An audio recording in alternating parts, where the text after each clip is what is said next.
So many options, right? First of all, do you want rice, or do you want oats, or do you want puffed corn, right? Or do you want little marshmallows, or do you want little things that look like marshmallows that actually taste horrible because they're fruit flavored pieces of rice, or corn for that matter?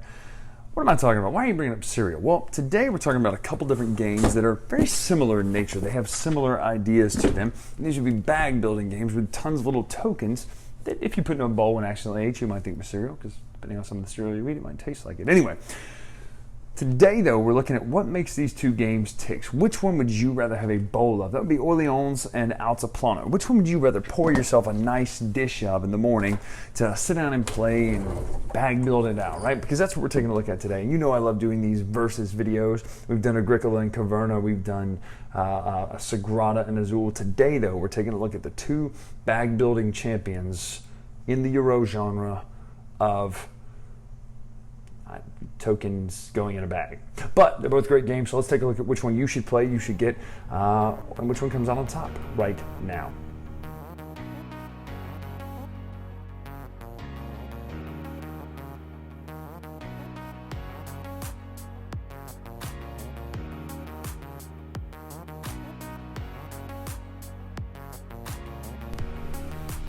When pouring yourself a hefty heaping bowl of Altiplano of Orleans, you have to decide, first of all, what are the ingredients? So first, let's take a look at the components themselves, the quality of everything, and see if it's something you would want to take a big nice bowl of, for instance.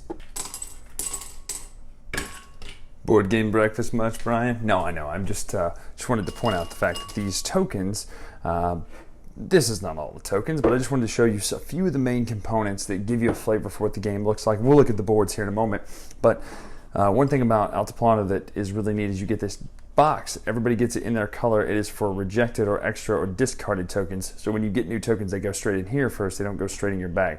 But you have things like corn. You have things like llamas. Now, one thing is interesting. Both of them feature a token that looks like food. We call this one cake. I'm pretty sure it's like blankets or tapestries, but definitely we call it cake. And in Orleans, I don't have it pictured here, but we call the one that looks like it's probably also silk. It looks like bacon. So we have bacon and cake. Definitely not the right terminology, but hey, that's okay. You have some wooden pieces over here in Orleans, and then some corn, which are kind of random when it comes to the board where you go and put your goods that you've earned through the game. One thing to note, and it's going to be hard to see on here, but the difference in tactile thickness of the actual tokens is about, I don't know, it looks like it's about maybe 20% thicker, 30% thicker on the Orleans side. So these tokens are actually better feeling, the Orleans tokens. You have the technology tokens as well, but they actually feel better when you grip them versus the Altiplano ones, which are a little bit thin. Now you can, I think, buy upgrade packs for both of these games, but either way, that's what the main majority of everything looks like in the game. But let's take a look at the boards themselves in a little bit. But first, let's see which one wins for the actual just presentation and style of the actual components themselves. So as you can see there, the components, they're virtually the same, right? You're looking at tokens punched out of cardboard. They have a very similar art style. This one, albeit more in the Andes. This one is more provincial France in the, I don't know, the Renaissance maybe? I don't know, Middle Ages. I'm sure you can find that out in the instruction booklet, but the art style is pretty similar, right? You're using tokens, they're thick, nice cardboard as we saw, put into a bag, you pull those tokens out. Now where the win for design comes from, in my opinion, personally, is Altiplano. Now, the reason I give it that is because that little box I showed you of discarded tokens, or the extra tokens you get, when you get those, you chunk them in that little box, take that box, put it in the bag, right? Also, the little board areas that are nice, they move around. You can put them up in random variable different places. I like that. I also do like the art, just the fact that the board itself looks neater, like those places look cooler. Now, Orleans does its job, right? But really it's just it's an artsy piece. It's an artsy board for putting tokens out, as opposed to really being like, wow, this kind of makes sense that this is where you would get your llama tokens from, or where you would get your fish tokens from. Like, this one seems a little bit more thematic with the art as far as what it really says when you're actually playing the game. So the win for art and presentation goes to Altiplano. Now, let's talk mechanics themselves right now. Now, as far as the rest of the components, you have these nice cloth bags in Orleans. In Altiplano, the version I have, which I'm pretty sure is everybody's version, there's just these kind of black fabric bags for everybody. So Obviously, Altiplano gets the Orleans gets the win on that alone. But let's take a look at what the boards look like right now. So I'm not going to actually seed this board, but essentially you would seed this based on player count with items that are the square color, the square-shaped tokens out of the game box. Then you would put the rest of the tokens here that you have left over of the wheat, the cheese, the wine, the yarn or thread or whatever it is, cotton, and then the bacon we call it, but I don't know what it's probably like cloth or something like that. But you also put the extra discs based on the player count for the game. So these guys here, the carpenters, the noblemen or whatever they are, the seafarer guys, the knights, and then the clerics and the monks, they all have a space on the board, but they all are limited based on the number of characters or players that are in the game. You have a track down here, which is this symbol. It's any kind of book is this track. You're going to put citizen tokens on these spaces here, as well as these spaces here, as well as there's another board that I'm going to show you in just a moment.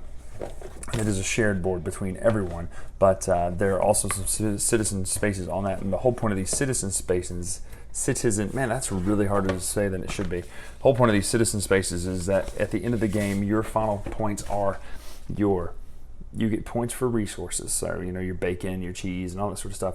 Then it's these trading houses that you have out here, plus the number of citizens times your level on this track. So if you're all the way up here at 6, it would be 6 times however many of these citizen tokens you have, plus however many of your little wooden tokens you have trading houses out of on the board.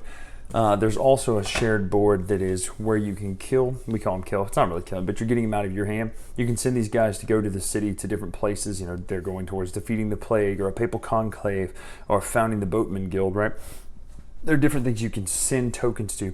Each token you send here gets you the immediate reward, but if you're the one that fills it up, you'll take the citizen token as well. It's just a way to get money as well as potentially books and citizens down here. So your own player board, though, is filled with these action spaces. So you're going to start with 4 tokens in your color. These tokens can never be gotten rid of. So you're going to get a farmer, you're going to get a seafarer guy, you're going to get one of the black ones, and you're going to get one of the brown ones. You can never get rid of the basic ones. In fact, if there are certain cards that tell you, hey, you have to kill one of your characters, you don't actually kill those if they're your basic ones. So these are the action spaces out here. You can get knights here, you can get books there. This is how you send the people to that board. You can get monks here, monks are wild. You can get the gray guys here. You can get one of the 3 types here, which moves you up this track, which also gives you their power.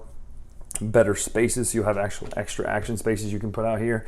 Money, this one allows you to just draw more tokens, and this one again moves you up that track. But that's in a nutshell what Orleans comes with. Let's look at Altiplano right now. Here's the major difference with Altiplano. Notice there's not one central board. There are these different spaces that you'll just lay out in a circle, and then the distance between them, you know, is how far you can move based on certain things you can do on your actual home player board. But these are where the different action spaces, these are where they essentially what you get based on where your actions are. So the actions you have on your board correspond to these spaces. So this one up here, this alpaca one, is this symbol here. See the symbol? It's the same symbol here and here. This house symbol is the same symbol there. So essentially, if you want to do this action, your player character, that wooden piece, has to be on this space. To move them, you use one of these actions. The first one's free. You can move up to 3 spaces. Then you can move 1 space if you have more of these carts. And you get more of the carts by going out here in different places to get them. But each of the action spaces is specifically listed on where these are. Now this is where you'll store the tokens. It also tells you the player count, how many you put out there, how many points those are worth at the end of the game.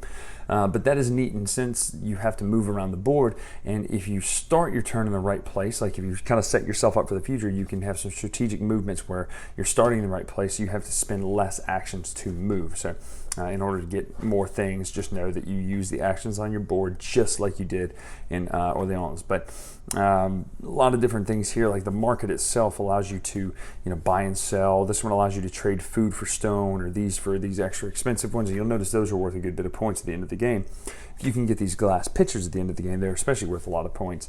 So the only way to get them there is by having these kind of chocolate or cocoa nuts here, which, not cocoa nuts, but like cacao, which is essentially also money. Sometimes you'll have to pay that. No, I'm sorry, that's Teotihuacan, my bad. But essentially, these nuts here are used to trade in for these. This is the only way on your base board that you can get this glass pitcher. Now, there are other action spaces you're going to unlock, these are your characters that you can start with. They all give you kind of a rule-breaking power. Now, notice some of them give you things like fish and yarn. These may be the only way you can ever get that resource. If you don't have one that gives you fish, you might as well just write off this entire section of the board's actions other than this space here where there's certain cards that give you benefits. But you're not going to get all these resources in this game, which is what's a little bit different. One of the other things you can do is you can store resources here. Full rows give you the points listed. You do not have to finish a full row, but you can to move up to the next level, but you do have to go left to right, bottom to top. In filling this, and this is worth points at the end of the game based on the row and based on how many points the actual resource is worth, because you get points for the resource plus where you store them on the row. So it's just another way to get a lot of points. Big difference though is this tray here, and as Carla or I have talked about in this video already, instead of just getting the tokens when you get them, they don't go straight into your bag, they go into this discard tray. When you have nothing left to draw out of, all the tokens in here go into your bag, so it holds the new things you get for a little bit. And that's the gist of Altiplano. Again, there's more to it than that, but that's how both of these games play. Let's talk about the differences, which one takes the win. So at the end of the day, who gets the overall win, right? I mean, that's really what you're here for, is which game should you get if you're only going to get one of them. Now, I usually have to get brutal with this because I really like both games. I typically don't do one of these reviews where I do two games pitted against each other unless I like both games. I do really like Altiplano and I do really like Orleans. But the question comes down to which one should you get if you're only going to pick one. And I will put a caveat here in a minute that you probably expected already. So first of all, if you're only going to get one of these games, the overall win in my book, everything considered, art, mechanics, gameplay, I think I give the win to Orleans. And I know that seems strange because the Altiplano is newer. It's got some different mechanics, got some other mechanics like the moving around the board. But at the end of the day, the simplicity of Orleans, and one little thing that, again, Altiplano is built on the idea that you don't immediately get what you get right back into your bag. But I love getting everything you get right back in your bag so you have use for it pretty quick. Now, again, Altiplano's got a lot more resources in the sense that you're not always going to use the llamas or you're not always going to use the fish.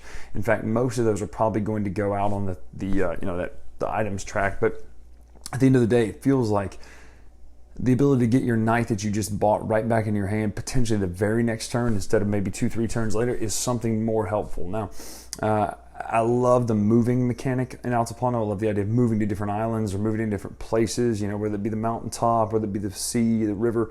I like those cards of, well, if you have these goods, you complete this card. It's a lot of ways to get points. I like the different mechanics of, like for instance, there are some resources you're just never going to get in the game. I think that's actually kind of cool because you go, well, my board says this, so you have to fight for it. You have to fight for which tile gives you the special action to get that if you get a benefit for having it, right? Let's talk about Orleans. What I love about Orleans, again, is the simplicity of knowing, hey, there are these few actions. I can move around this sideboard a la Marco Polo. I can kind of get these things laid out. And I really like the scoring. I like the idea that it's the amount of trading houses plus the amount of citizens times your level at the bottom. It's simple. It's straightforward. I really like that. I like how you can get points based on that. Versus like, well, this gives you victory points and this gives you victory points and these things give you victory points later. It's pretty straightforward what gives you victory points at the end of the game and how to get those points and how to win, right? So there are a couple different strategies. You could race up, the bottom track to where you have a very high number on the track itself to multiply it by. But then again, if you neglect to move your shipping or your wagon route or whatever it's called in your trading house or whatever those things are called, you're not going to get that many points. So I like the fact that you do have to build all this up evenly in order to get the best score at the end of the game. At the end of the day, though, I'm going to pick Orleans over Altiplano, but here's the caveat I mentioned. I know I said in the review, if you're going to get one, just get Altiplano or get Orleans, but here's the thing, don't just get one. This is one of the times that I'm going to tell you that you can play both of these games and have both of these in the collection, and they're similar enough, obviously, for us to do this video, right? For us to just be like, should you get Altiplano? Should you get Orleans? But they're similar enough, but they're also different enough to where you can own both and play both relatively frequently and enjoy both, even though, yes, they're both bag builders. Yes, they're by the same, kind of idea, design, and all that sort of stuff. It's a spiritual sequel in a sense, but it's worth having both of these so that you can get the richness of both of them. So that's actually my final answer, even though it's kind of a cop-out considering, I have to give you a final answer on one or the other, but I definitely think both can end up in your collection. It's not really a problem. It's not something that can hurt you by having both of these in your collection. So that's it. That's the end. That's the final answer. That's what gets the win. Of the two is Orleans, but really and truly get both because they're both fantastic games. I'm Brian Drake here on the Dice Tower. Make sure to follow me on Twitter at The Latest Retro to see kind of all the other stuff we're talking about board games. See some of the painting videos and tutorials we've got on the Dice Tower as well. But I'll be putting pictures of those up on the Twitter and Instagram. But until next time, I'll see you. Thanks so much for watching the Dice Tower videos. Find more great videos and reviews as well as our top-rated audio podcast at Dicetower.com. You can also find other great shows at DicetowerNetwork.com. I'm Eric Summerer, and you've been watching The Dice Tower. The Dice Tower is sponsored by Cool Stuff Inc., where you can find great games for great prices. Cool Stuff, in stock. Check them out at CoolStuffInc.com. But did we talk about the little box? Because the little box in Altiplano is bad. You know why? Because your tokens, they're like this, they go in the box, and you don't always get those tokens back because you're drawing out of your bag. But you know what happens in Orleans? They all go in the bag until you kill them, and then they're dead.